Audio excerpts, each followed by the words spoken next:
Mjumbe wa baraza la vijana wa Chama cha Mapinduzi CCM mkoa wa Geita, Reuben Sagaika, ameiomba serikali ya wilaya ya Bukombe kutafuta njia mbadala za kuboresha usalama wa waendesha pikipiki maarufu kama bodaboda pamoja na watembea kwa miguu, ikiwa ni kufuatia ongezeko la ajali zinazosababishwa na magari makubwa katika barabara ya Uyovu. Sagaika ametoa kauli hiyo wakati akitoa salamu za rambirambi kwenye msiba wa Japhet Stefano Basua, kijana wa itifaki wa Chama cha Mapinduzi CCM aliyefariki dunia baada ya kugongwa na gari kubwa. Amesema kuwa bodaboda ni chanzo kikuu cha ajali kwa vijana wengi, hivyo ni muhimu kwa mamlaka husika kuweka mazingira salama ili kuhakikisha shughuli hizo zinafanyika bila kuhatarisha maisha ya waendeshaji. Kwa upande wake, mkuu wa wilaya ya Bukombe Paskasi Muragili amewataka wananchi wa wilaya hiyo kuwa na mshikamano na kumtumainia Mungu katika kukabiliana na majanga yanayoendelea kutokea, yakiwemo yale yanayosababishwa na radi. Elia Jackson Lupembe, hii ni News Update Media.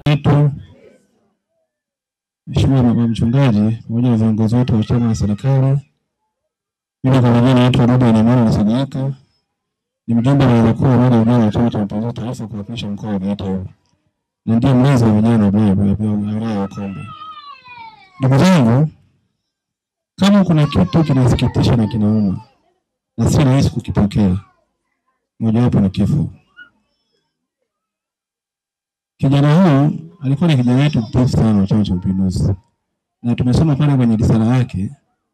Alikuwa mjumbe wa kamati ya utekelezaji ya kata ya Uyovu, lakini pia alikuwa afisa habari na mmoja wa vijana wetu wakuu wa mafunzo katika wilaya yetu ya Bukombe.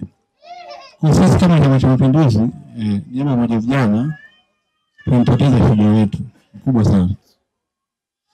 Na mimi nitoe tu pole kwa niaba ya familia pia. Familia tunawapa pole sana. Viongozi wetu wa wilaya, yupo na mwenyekiti wetu wa wilaya ndugu David, tunakupa pole sana. Lakini pia mwenyekiti wetu wa Chama cha Mapinduzi wilaya ya Bukombe, hii tunakupa pole pamoja na katibu wetu. Na viongozi wengine wote waandamizi wa serikali, wepo mkuu wetu wa wilaya, tunakupa pole. Lakini jamani, hata kwenye Biblia imeandikwa amezimaliza za duniani hapa na sasa amerudi mavumbini. Na sasa jamani, tuseme tu jambo moja. Na hili kwa sababu hata mjumbe wetu wa kamati ya siasa alizungumza hapa kwamba unajua kazi ya bodaboda sasa ni kazi na ni ajira pia. Sisi tunaimani kama sisi vijana wengi wamejiajiri katika kazi ya bodaboda sana, wanajipatia kipato. Na tunaimani viongozi wetu wa serikali wataitafutia ufumbuzi swala hili. Na tukiangalia ndugu zetu, hizi barabara zetu hizi, kwa mfano barabara yetu hii ni international road, ni barabara ya kimataifa.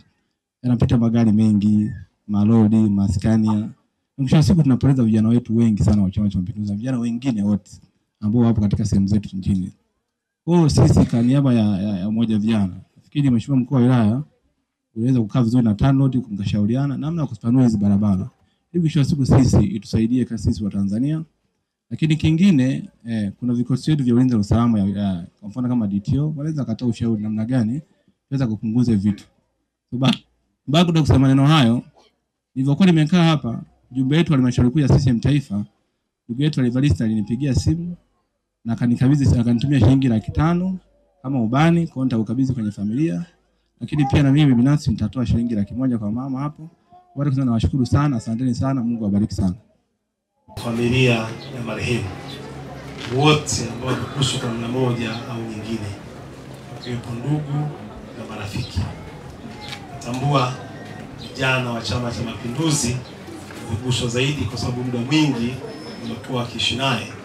Pia na wao niwape pole sana kwa tukio kubwa ambalo limeweza kuwapata. Msiba huu ni wa kwetu sote. Na kwetu sote kama ndugu, kama marafiki, kama watu ambao tumeishi naye Japhet pamoja. Lakini sisi kama serikali, huyu ni raia wa Tanzania, ni mkazi wa nchi hii. Kwa hiyo tunapopoteza kazi inatugusa moja kwa moja. Kwa hiyo wote tumehusika na msiba huu, na kila mmoja kwa namna yake kweli anaweza kusikitika. Niseme jambo moja kwamba tumesikia kwenye historia nini chanzo cha msiba. Natambua hakuna msiba unaotokea usiokuwa na chanzo. Inaweza kuwa ugonjwa, inaweza kuwa ajali, lakini chanzo lazima kiwepo. Lakini viongozi wetu wa dini wanatufundisha kwamba kifo ni mpango Mwenyezi Mungu mwenyewe. Lakini mimi naweza kusema kama serikali, yapo ambayo ni ya Mungu, lakini yapo ambayo pia na sisi tunaweza tukajitahidi kuomba tuepuke, na Mungu wetu atatusikia na tukaweza kuepuka. Tumuombe sana Mungu atuepushe na haya majanga yasiendelee kujitokeza ndani ya wilaya yetu.